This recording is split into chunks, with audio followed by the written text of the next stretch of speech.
Hello learners, आप सभी का स्वागत है हमारे यूट्यूब चैनल बायोवेव में। और आज का जो हमारा टॉपिक है वो है माइक्रोब्स। तो जनरली जब भी हम माइक्रोब्स की बात करते हैं तो हमें उसके हार्मफुल इफेक्ट की तरफ हमारा इंक्लिनेशन ज़्यादा होता है। लेकिन आज जो हम टॉपिक पढ़ेंगे वो हम पढ़ेंगे microbes in human welfare. So microbes basically micro organisms होते हैं जो कि जनरली हर जगह पाए जाते हैं, चाहे वो सॉइल हो, स्नो लेयर हो या फिर कोई थर्मोएसिडिक एनवायरमेंट हो। तो माइक्रोब्स जो होते हैं ये डाइवर्स ग्रुप ऑफ ऑर्गेनिजम्स को कंसिस्ट करते हैं, जो कि वायरस भी हो सकते हैं, वायरॉइड्स भी हो सकते हैं, बैक्टीरिया भी हो सकते हैं या फिर प्राइन्स भी हो सकते हैं। नाउ प्राइन्स से जो है हमारे नीट में क्वेश्चन भी आता है कि प्राइन्स क्या होते हैं। एबनॉर्मली फोल्डेड प्रोटीन होती हैं और इनके अंदर क्या है, न्यूक्लिक एसिड जो है वो एब्सेंट रहता है। और वहीं मैं पैरेलली अगर वायरॉइड्स की बात करूँ तो वायरॉइड्स में जो इन्फेक्शियस मटीरियल होता है वो होता है हमारा न्यूक्लिक एसिड। इसके अंदर जो प्रोटीन लेयर होती है वो एब्सेंट होती है। नाउ नेक्स्ट अगर मैं शेप्स की बात करूँ तो हमारा जो बैक्टीरिया होता है वो रॉड शेप का भी हो सकता है, जिसे हम बेसिलस बोलते हैं। उसके अलावा स्फेरिकल शेप भी हो सकता है, कॉकस। और यहाँ पे जो थर्ड इमेज आप देख रहे हैं ये रॉड शेप बैक्टीरिया है जिसके अंदर फ्लैजिला प्रेजेंट है। फ्लैजिला जो है वो बेसिकली मोटिलिटी प्रोवाइड करता है। नाउ ये जो तीन इमेज है these are the most important image. आपको इसे बिल्कुल याद कर लेना है, बहुत ही ज़्यादा इंपॉर्टेंट है नीट पॉइंट ऑफ व्यू से। सो ये जो ए आप इमेज देख रहे हैं, ए इमेज क्या है, बैक्टीरियोफेज की इमेज है। अब हम जनरली क्या पढ़ते हैं, हेड पढ़ते हैं, कॉलर पढ़ते हैं, टेल पढ़ते हैं, ठीक है, प्लेट भी पढ़ते हैं बहुत सारे केसेस में, और पिंस। लेकिन नीट में क्या होता है, कई बार क्वेश्चन आ जाता है कि जो ये टेल फाइबर है, टेल फाइबर का दूसरा नाम क्या है। तो यहाँ पे ये प्रॉम्स लिखा हुआ है, इसे हमें इग्नोर नहीं करना है, इसे बिल्कुल याद कर लेना है।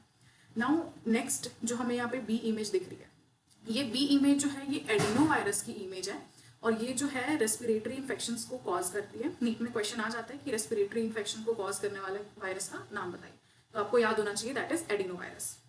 नाउ हम अभी जो पहले भी वायरस का चैप्टर पढ़ के आ चुके हैं तो तब भी हमने देखा था, लेकिन कहीं भी ना वहाँ पे टीएमवी के शेप का जिक्र नहीं किया हुआ है।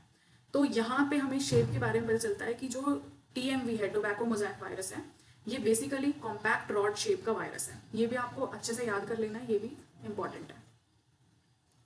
नाउ अब यहाँ पे हम कॉलोनीज की बात करें कि अगर हम लोग पेट्री डिश में देखते हैं तो हमें सिंगल बैक्टीरिया कभी भी नहीं दिखेगा, हमें हमेशा कॉलोनीज में दिखता है। तो बैक्टीरिया ऐसा दिखता है और फंगल कॉलोनी ऐसे दिखती है।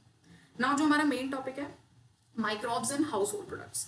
तो जनरली हम लोग अपने हाउस होल्ड प्रोडक्ट्स में बहुत सारी चीज़ों का यूज़ करते हैं, लेकिन हम कभी इतना ध्यान नहीं देते कि माइक्रोब्स उसके अंदर या फिर माइक्रो ऑर्गेनिजम्स कौन कौन से यूज़ होते हैं और तब वो प्रोडक्ट जो है वो फॉर्म होता है। सबसे पहले हम बात करते हैं कर्ड की। कर्ड के अंदर जो माइक्रोब होता है जो यूज़ होता है लैक्टिक एसिड बैक्टीरिया। जो लैक्टिक एसिड बैक्टीरिया हमारे पास लैक्टोबैसिलस और स्ट्रेप्टोकोकस, हम दो याद कर सकते हैं, ये बहुत ही ज़्यादा इंपॉर्टेंट है। तो नीट में क्वेश्चन आ जाता है कि जब भी हम कर्ड बनाना शुरू करते हैं तो कर्ड बनाना जब हम शुरू करते हैं तो सबसे फर्स्ट चीज उसमें क्या हम इंक्लूड करते हैं, तो दैट इज इनोक्यूलम या फिर स्टार्टर। ठीक है, ये बहुत इंपॉर्टेंट है, इसे आप ध्यान रखिएगा। नाउ इनोक्यूलम या स्टार्टर, ठीक है, जनरली आपने घर में दही जमाते हुए भी देखा होगा कि हम लोग दूध में सबसे पहले थोड़ा अमाउंट जो है वो दही का ऐड करते हैं, तो दैट इज इनोक्यूलम। तो उस इनोक्यूलम के अंदर thousands of lactic acid bacteria होते हैं। तो जब वो मिल्क में जाता है तो जो लैक्टिक एसिड बैक्टीरिया है वो ग्रो करता है, और जब वो ग्रो करता है तो वो एक एसिड प्रोड्यूस करता है।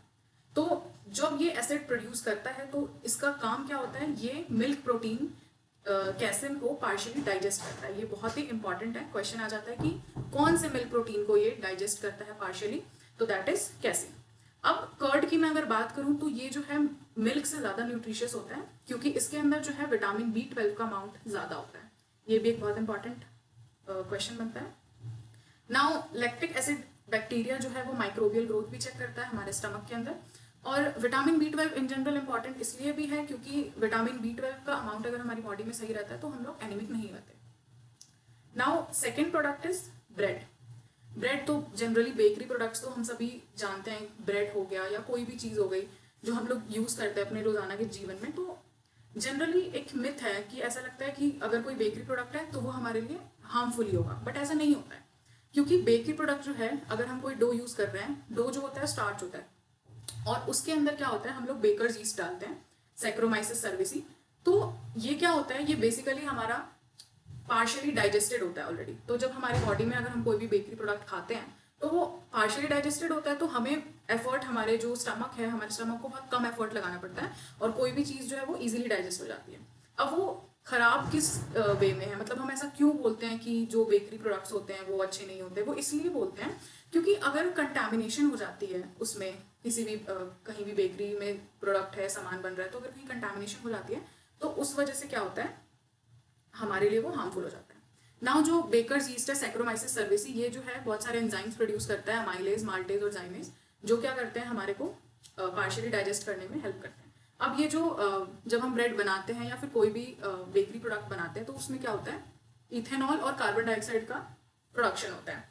जो कार्बन डाइऑक्साइड होता है वो डो को पोरस बना देता है, और जो ये स्वेलिंग होती है डो की, स्वेलिंग ऑफ डो जो होता है, ये जो भी प्रोसीजर हो रहा है इसको हम लोग बोलते हैं लेवनिंग, ये भी इंपॉर्टेंट है। नाउ हम बहुत ही इंटरेस्टिंग हाउस होल्ड प्रोडक्ट के बारे में जानने वाले हैं। अब उसका नाम है चीज़।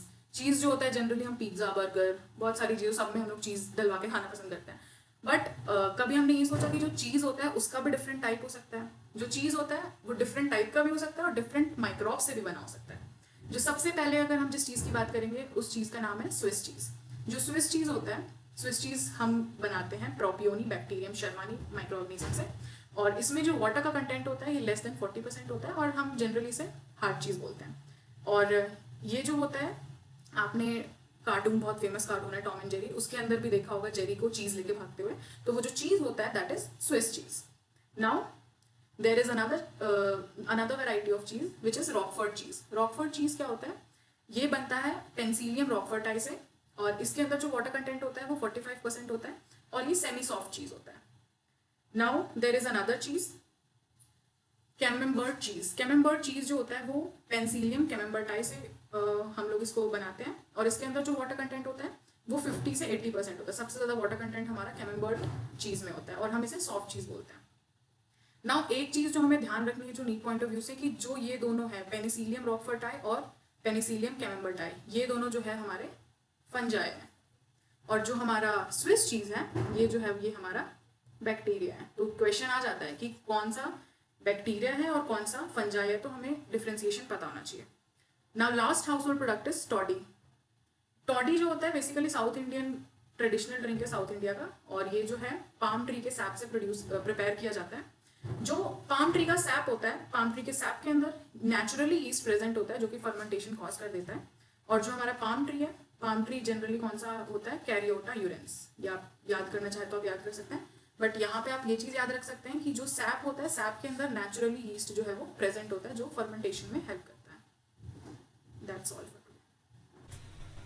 अगर आपको मेरी वीडियो पसंद आई हो तो प्लीज़ इस चैनल को लाइक, शेयर एंड सब्सक्राइब करें। Thank you.